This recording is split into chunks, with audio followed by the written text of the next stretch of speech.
अगर आपको पथरी या किडनी स्टोन हो गया है और आप इस बात से चिंतित हैं कि आपको क्या खाना चाहिए और क्या नहीं खाना चाहिए, तो आज का ये वीडियो आपके लिए है, क्योंकि आज मैं आपको सटीक और सही जानकारी दूंगा कि कौन सी चीज़ आपको अपनी डाइट में शामिल करनी चाहिए और कौन सी चीज़ आपको अवॉइड करनी चाहिए, ताकि आप जल्द से जल्द पथरी को अपनी बॉडी से बाहर निकाल सकें। तो आज इस वीडियो को शुरू से अंत तक ज़रूर देखिए ताकि आपको ज़्यादा से ज़्यादा फ़ायदा मिल सके। नमस्कार दोस्तों, मैं हूँ आगम सिंह सिसोदिया। स्वागत है आप सभी का। सबसे पहली चीज़ तो मैं आपके साथ ये बताना चाहूँगा कि पथरी कोई एक प्रकार की नहीं होती, पथरी कई प्रकार की हो सकती हैं, लेकिन सभी प्रकार की पथरियों में एक सबसे कॉमन प्रकार की पथरी पाई जाती है, जो कि है कैल्शियम ऑक्सलेट स्टोन्स। यानी कि दो केमिकल कंपाउंड्स, एक तो कैल्शियम और एक दूसरा ऑक्सलेट, ये जब दोनों कंपाउंड आपस में मिल जाते हैं तो पथरी का फॉर्मेशन कर लेते हैं। और कैल्शियम ऑक्सलेट स्टोन अधिकतर लोगों में पाया जाता है। जो सबसे ज़्यादा पाई जाने वाली पथरी है वो है कैल्शियम ऑक्सलेट की। जो कैल्शियम है वो भी हमारे खाने में पाया जाता है और जो ऑक्सलेट है वो भी हमारे खाने में पाया जाता है। और इन दोनों के रिगार्डिंग कई सारे कन्फ्यूजन्स क्रिएट हो जाते हैं, कई सारी गलत धारणाएं सामने आती हैं, जिसमें लोग बोलते हैं आपको ये नहीं खाना चाहिए, आपको वो नहीं खाना चाहिए। तो वही चीज़ें मैं आपके सामने क्लियर करना चाहता हूँ। कई लोग बोलते हैं कि हमें पथरी के दौरान, अगर पथरी हमको ज़्यादा बनती है, पथरी है, तो उस दौरान हमें टमाटर नहीं खाना चाहिए। लेकिन ये एक गलत धारणा है। लोगों का ऐसा कहना इस वजह से है कि टमाटर नहीं खाएं आप, क्योंकि टमाटर में ऑक्सलेट होता है। लेकिन ऑक्सलेट टमाटर में बहुत कम अमाउंट में होता है। अगर 100 ग्राम टमाटर आप खाते हैं तो उसमें 5 मिलीग्राम ऑक्सलेट होता है, जो कि काफ़ी कम अमाउंट है। तो अगर आप टमाटरों को एक मॉडरेट लेवल में खाते हैं तो कोई दिक्कत वाली बात नहीं है। दूसरी चीज़, कई लोग बोलते हैं कि आपको अमरूद नहीं खाना चाहिए पथरी के दौरान, लेकिन अमरूद में भी बहुत कम अमाउंट में ऑक्सलेट होता है, जिसमें अगर आप 100 ग्राम अमरूद खाएंगे तो सिर्फ आपको 6 मिलीग्राम तक का ऑक्सलेट मिलेगा, जो भी काफ़ी कम है। तो अगर आप थोड़ा बहुत अमरूद भी खाते हैं तो उससे भी कोई दिक्कत नहीं है। अगली चीज़ जो बोलते हैं कि आपको भिंडी या फिर बैंगन नहीं खाना चाहिए पथरी के दौरान, और ये बात बिल्कुल सही है, क्योंकि भिंडी में काफ़ी भारी मात्रा में ऑक्सलेट होता है और साथ ही ब्रिंजल जो बैंगन है उसमें भी काफ़ी भारी मात्रा में ऑक्सलेट होता है, जो कि आपकी बॉडी में कैल्शियम ऑक्सलेट स्टोन्स को बनाने को प्रमोट कर सकता है। तो अगर आपको पथरी ज़्यादा बनती है या पथरी है तो आप भिंडी और बैंगन को अवॉइड कर सकते हैं। थोड़ा बहुत ले लिया चलता है, लेकिन ज़्यादा मात्रा में नहीं लेना है, उसे अवॉइड करना है। और कई लोग बोलते हैं कि अगर आपको पथरी बन गई है तो आपको दूध या दूध के प्रोडक्ट्स नहीं लेने चाहिए, उन्हें अवॉइड करना चाहिए।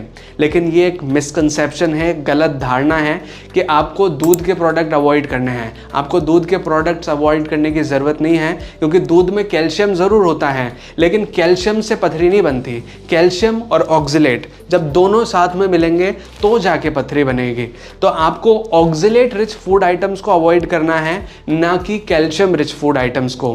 कैल्शियम हमारी बॉडी के लिए अच्छा होता है, तो दूध के प्रोडक्ट्स आपको अवॉइड नहीं करने हैं, क्योंकि अकेले कैल्शियम से पथरी नहीं बनती है। तो अब ये ऑक्सलेट रिच फूड आइटम्स कौन से हैं उनके बारे में जानते हैं। सबसे ज़्यादा ऑक्सलेट रिच फूड आइटम है स्पिनच, जिसे हम पालक बोलते हैं। इसमें काफ़ी मात्रा में ऑक्सलेट होता है, जिसकी वजह से हमारी बॉडी में पथरी बनने लगती है। तो हमें पालक को अवॉइड करना है।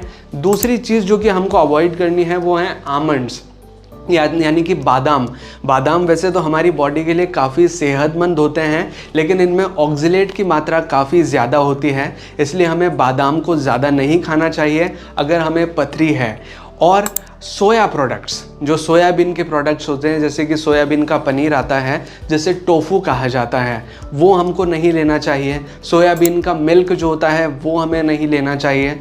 और सोयाबीन के कुछ अलग अलग प्रोडक्ट्स आते हैं, उन्हें हमें अवॉइड करना चाहिए, क्योंकि इनमें काफ़ी भारी मात्रा में ऑक्सलेट पाया जाता है। साथ ही आलू, और आलू का जो बाहर का छिलका है उसे हमें स्पेशली अवॉइड करना चाहिए, क्योंकि उसमें काफ़ी मात्रा में ऑक्सलेट पाया जाता है। साथ ही बीट रूट, जिसे हम चुकंदर के नाम से जानते हैं, उसे हमें अवॉइड करना चाहिए। और साथ ही जो खजूर होते हैं उन्हें भी अवॉइड करना चाहिए, क्योंकि इनमें काफ़ी मात्रा में ऑक्सलेट पाया जाता है। साथ ही पथरी होने पर हमें ज़्यादा चाय, कॉफ़ी और नमक का सेवन भी नहीं करना चाहिए, क्योंकि अगर ज़्यादा चाय कॉफ़ी हम पीते हैं तो इससे हमारी बॉडी डिहाइड्रेट होती है, जिससे कि हमारा यूरिन कॉन्सेंट्रेट होता है और पथरी होने के चांसेस बढ़ जाते हैं। ऐसे ही ज़्यादा नमक का सेवन भी हमें नहीं करना चाहिए, क्योंकि उससे भी पथरी बनने के ज़्यादा चांसेस बढ़ जाते हैं। तो अब ये तो बात हो गई कि आपको क्या नहीं खाना चाहिए। अब बात करते हैं कि आप क्या खा सकते हैं, क्या पी सकते हैं ताकि आपकी बॉडी से पथरी जल्द से जल्द बाहर निकल जाए। सबसे पहली चीज़ है कुल्थी की दाल का पानी, जैसे अगर आप रेगुलर बेसिस पर सुबह सुबह खाली पेट पीते हैं तो आपको बहुत फ़ायदा मिलेगा और पथरी जल्द से जल्द आपकी बॉडी से बाहर निकल जाएगी। कुल्थी की दाल का पानी बनाने के लिए 2 गिलास पानी को आप उबालने चढ़ा दीजिए और उसमें 2 से 3 चम्मच कुल्थी की दाल को डाल दीजिए और उसे तब तक उबालिए जब तक कि पानी का रंग बदल ना जाए। उसके बाद आप गैस को बंद कर दीजिए, उस पानी को छान लीजिए और ठंडा करके सुबह सुबह खाली पेट पीजिए। आपको बेस्ट रिजल्ट्स इससे देखने मिलेंगे।